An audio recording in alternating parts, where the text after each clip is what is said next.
तो भाई देखो आज क्या बन रहा है कनक्स किचन में। आज तो मुझे मज़ा ही आने वाला है।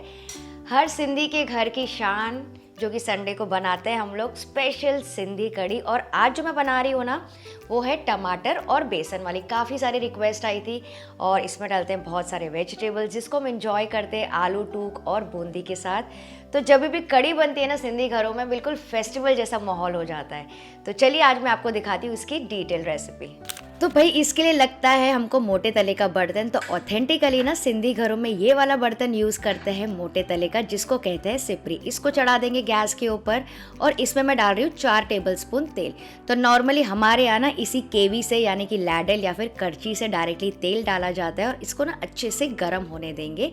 फिर गैस का फ्लेम कर देंगे मीडियम। डालेंगे 1 टीस्पून राई, 1 टीस्पून जीरा, आधा टीस्पून मेथी दाना और 1/4 टीस्पून हींग।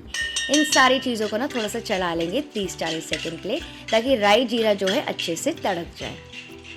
तो ये देखिए हो गया। अब इसी मेजरमेंट से जिससे हमने तेल डाला था, 1 करछी भर के डालेंगे बेसन। करीबन 4 टेबलस्पून होगा। इसको डाल देंगे और अब गैस का फ्लेम रखना है लो पे। इसको अच्छे से मिक्स करके भूनते जाएंगे।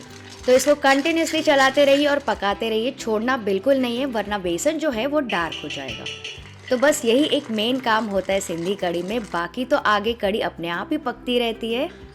तो अब देखिए करीबन 5 से 6 मिनट हो गए मेरे को इसको भूनते भूनते। एकदम भुना सा दिख रहा है, एकदम बढ़िया गोल्डन ब्राउन बिस्किटी कलर का हो गया है। बिल्कुल इसी कलर तक के रखना है, यहाँ पे गलती बिल्कुल नहीं करनी है।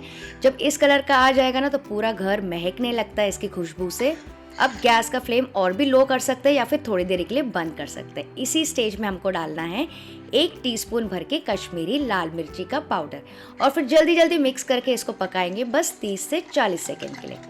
और इसी वजह से कढ़ी में वो बढ़िया सा कलर आएगा, गोल्डन और लाल। और इससे पहले कि मिर्ची जलना शुरू हो जाए, तुरंत इसके ऊपर डाल देंगे पानी। तो मैं अभी के लिए बस 2 कप पानी डाल रही हूँ। इसको डाल के लगातार मिक्स करते जाएंगे ताकि बेसन भी अच्छे से घुल मिल जाए और कोई भी गांठें ना पड़े।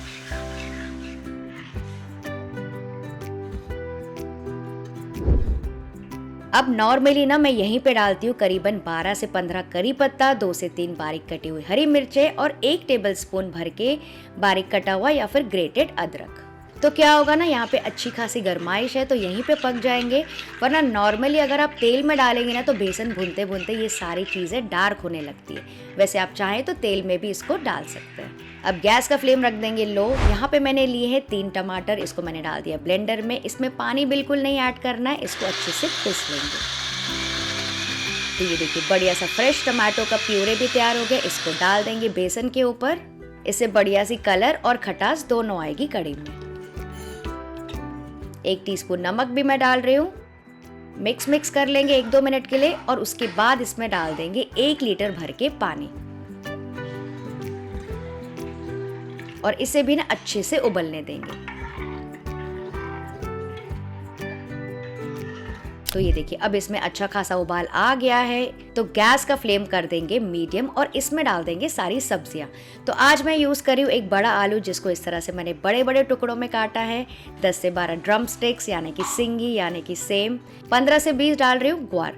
और भिंडी जो है ना, इसको हम बाद में फ्राई करके डालेंगे। वो क्यों, मैं आपको आगे बताती हूँ। तो ये सारी सब्जियां यहाँ पे डाल दीजिए।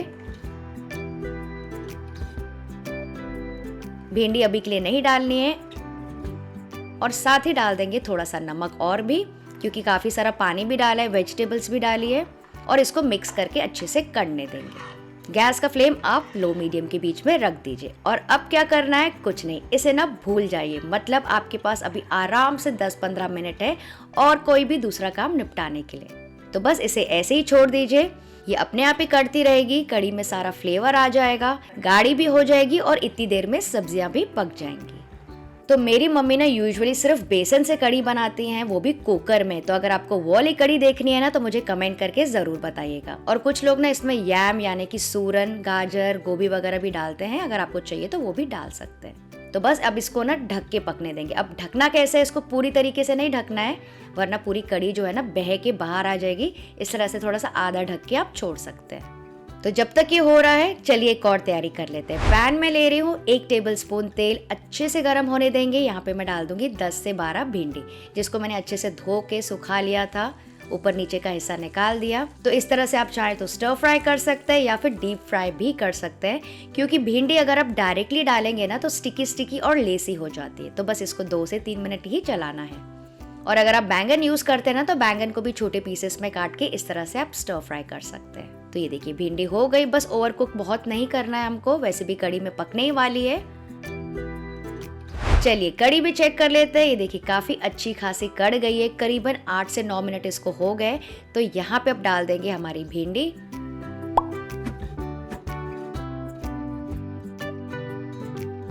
और भिंडी को डालने के बाद भी इसको और करने देंगे 5 से 7 मिनट के लिए। तो मीडियम फ्लेम पे इसको करने दीजिए। तो मैंने आपको पहले ही बताया था यही मेन काम होता है इसको अच्छे से करने का। तो सिंधी घरों में शादियों में क्या होता है ना, सारी वेजिटेबल्स को डीप फ्राई करके डाला जाता है, लेकिन क्योंकि आज हम कम क्वांटिटी में बना रहे हैं तो सारी सब्जियों के फ्राई करने की ज़रूरत बिल्कुल नहीं है, वरना बहुत ज़्यादा हैवी हो जाती है कड़ी। तो मैंने इसको अच्छा खासा करने दिया 12 से 15 मिनट के लिए। चलिए चेक करते हैं। अब सबसे कड़क सब्जी कौन सी थी? आलू। तो चलिए आलू निकाल के चेक कर लेते हैं। ये देखिए आलू अच्छे से पक गया है, मतलब कि कड़ी भी इतनी देर में पक गई होगी। अब इस स्टेज में हम क्या करेंगे ना, इसमें डाल देंगे खटास। तो यहाँ पे मैंने थोड़ी सी इमली को थोड़े गर्म पानी में भिगा के रखा था, उसको मैश करके पल्प निकाल के छान लिया। तो ये 3 टेबलस्पून इमली का पल्प यहाँ पे डाल देंगे और इसको और करने देंगे 2 से 3 और मिनट के लिए। अब कुछ लोग क्या करते हैं ना, कोकम डालते हैं। आप सूखा वाला कोकम या फिर गीला जो भी डाल सकते हैं, या फिर इमली भी डाल सकते हैं जैसे मैंने डाला है। यहाँ पे ना आप नमक वगैरह चेक कर लीजिए एक बार टेस्ट करके। तो आपकी कौन सी फेवरेट क्विजीन है एंड नॉर्मली आपके यहाँ संडेज को मोस्टली लंच में क्या बनता है, मुझे कमेंट करके ज़रूर बताइएगा।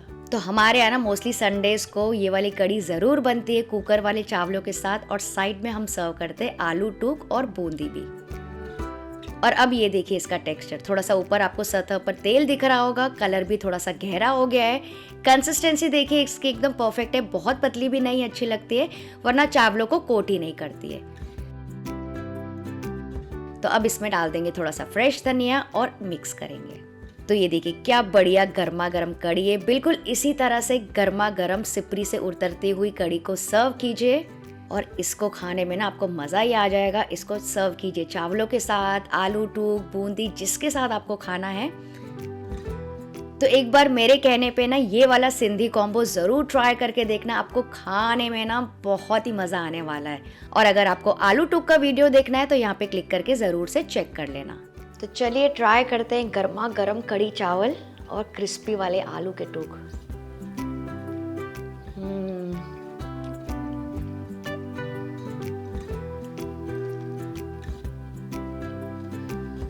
हेवन। मैं इस कॉम्बो के बारे में क्या ही बताऊँ, इट्स मेड इन हेवन।